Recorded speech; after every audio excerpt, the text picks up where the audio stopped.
आज चुनाव आयोग से हम लोगों ने मुलाकात की, जिसमें मैं, मेरे साथ लोक जनशक्ति पार्टी के राष्ट्रीय प्रधान महासचिव जनाब अब्दुल खालिक साहब,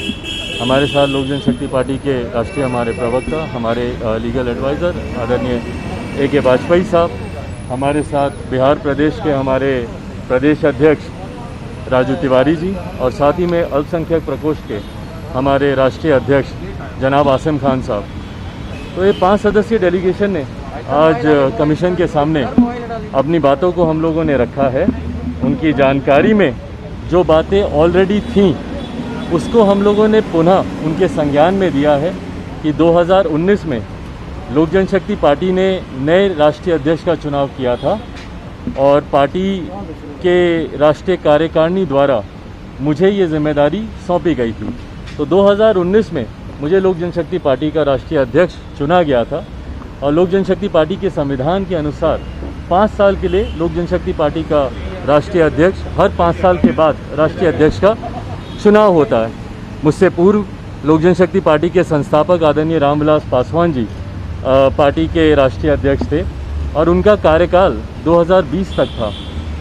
पर उन्होंने स्वास्थ्य कारणों से और जिस तरीके से केंद्र में वो एक बड़ी जिम्मेदारी निभा रहे थे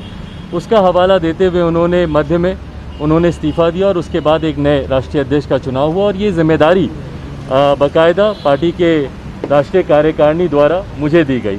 आज यही बातें हम लोग कमीशन के समक्ष उनके संज्ञान में हम लोग देने आए कि कुछ लोग हैं ऐसे जिन्हें पार्टी से निलंबित किया गया है, जिसमें पार्टी के 5 सांसद हैं, 2 हमारे प्रदेश अध्यक्ष हैं, 1 हमारे राष्ट्रीय महासचिव हैं और 1 हमारे प्रकोष्ठ के राष्ट्रीय प्रकोष्ठ के मजदूर प्रकोष्ठ के हमारे एक राष्ट्रीय अध्यक्ष हैं।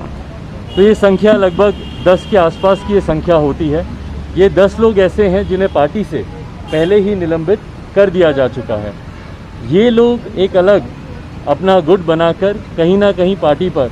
और पार्टी के नाम और पार्टी के सिंबल पर दावा करने का ये लोग प्रयास कर रहे हैं, जो दावा अभी तक इन लोगों ने, जो मेरी जानकारी है, संभवतः कोई पेश किया नहीं है। बट हाँ,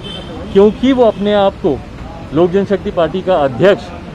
पशुपति कुमार पारस जी कहते हैं, इसीलिए हम लोग के लिए ज़रूरी हुआ कि हम लोग कमीशन के सामने आए और तथ्यों को मजबूती से इनके संज्ञान में दें। इससे पूर्व जब मेरा चुनाव भी हुआ था वो जानकारी भी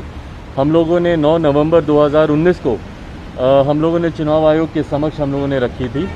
और पुनः हम लोग उनसे बस यही आग्रह करने आए हैं कि कुछ लोग संभवतः आपके समक्ष आकर लोक जनशक्ति पार्टी के नाम पर, सिंबल पर दावा कर सकते हैं, पर पार्टी का जो संविधान कहता है और उस संवैधानिक प्रक्रिया के अनुसार जो राष्ट्रीय अध्यक्ष का चुनाव 2019 में हुआ था और मुझे जिम्मेदारी दी गई थी, इस जिम्मेदारी के तहत आज भी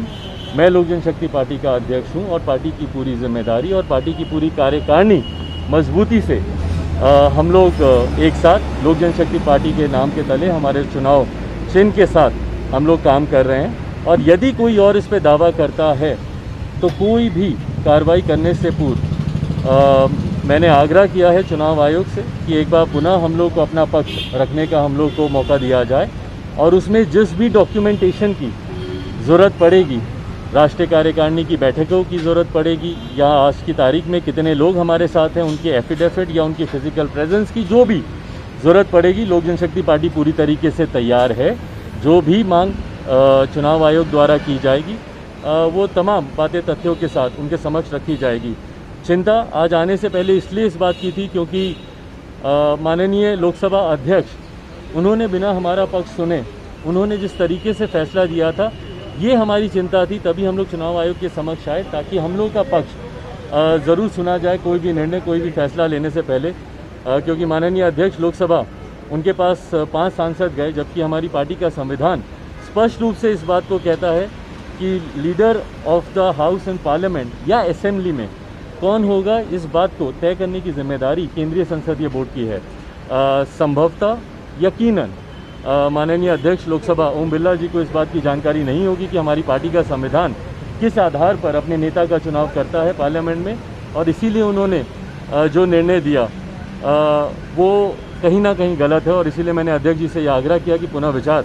वो अपने निर्णय पे करें और यही तमाम जानकारी, यही तमाम बातें हम लोग कमीशन के समक्ष रखने आए थे।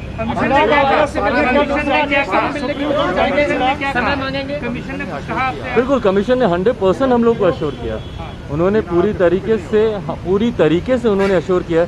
देखिए, कहीं ना कहीं बातें बहुत ही प्रत्यक्ष रूप से स्पष्ट भी हैं, न सिर्फ कमीशन के सामने बल्कि आप सबके सामने। जिस दिन मेरा चुनाव हुआ था उसकी क्या प्रक्रिया रही, कैसे निलंबन हुआ, निलंबन भी मैंने राष्ट्रीय कार्यकारिणी की वर्चुअल बैठक बुलाकर उसी में इन लोगों का निलंबन किया। तो तमाम बातें प्रत्यक्ष रूप से सामने हैं और यकीनन कमीशन भी इन बातों को जानता है। इसीलिए उनकी तरफ से पूरी तरीके से 100% यह आश्वासन मिला है कि यदि ऐसा कोई दावा पेश किसी और के द्वारा किया जाता है तो हम लोग को पूरा मौका दिया जाएगा अपनी बातों को तथ्यों के साथ। अभी थोड़ी देर पहले 12 जी के लोग आए थे, उन्होंने कहा कार्यकारिणी की कल बैठक हुई, 75% लोग वहाँ मौजूद थे और उन्होंने कार्यकारिणी के 75% लोगों ने भारत जी को अध्यक्ष चुना। नाम बता दें किन किन कौन कौन लोग थे कार्यकारिणी के, या एक तस्वीर साझा कर देते। कोई भी बैठक ऐसी होती है जिसमें राष्ट्रीय अध्यक्ष का चुनाव होता है, इतनी बड़ी बैठक, तो उसकी एक तस्वीर तो सामने आनी चाहिए कि भाई उसमें कौन कौन लोग थे। पार्टी के सब पुराने ही लोग हैं, सब एक दूसरे को जानते हैं। आप लोगों की भी कई बार हमारी कार्यकारिणी के सदस्यों से मुलाकात हुई होगी, कई प्रदेश अध्यक्षों से हुई होगी, तो सब एक दूसरे को चेहरे से जानते हैं। तो कोई एक तस्वीर तो साझा करते कि बैठक में कौन लोग थे, कितने लोग थे। एक बंद कमरे में इस तरीके से बैठक को बुलाना और बाहर आकर सिर्फ दावा पेश कर देना, मैं उनसे आग्रह करूंगा कि भाई कार्यकारिणी में कौन कौन सदस्य थे उनके नाम को साझा करें, बताएं। चिराग की लोकसभा स्पीकर ने मेरे इंटरव्यू में कहा है कि चिराग जब भी चाहें आके हमसे मुलाकात कर। बिल्कुल, मैं संभवतः बहुत जल्द, मैंने उनको पत्र भी भेजा है और अगर जरूरत पड़ेगी तो बहुत जल्द व्यक्तिगत मुलाकात करके भी मैं अपना पक्ष उनके समक्ष रखूंगा।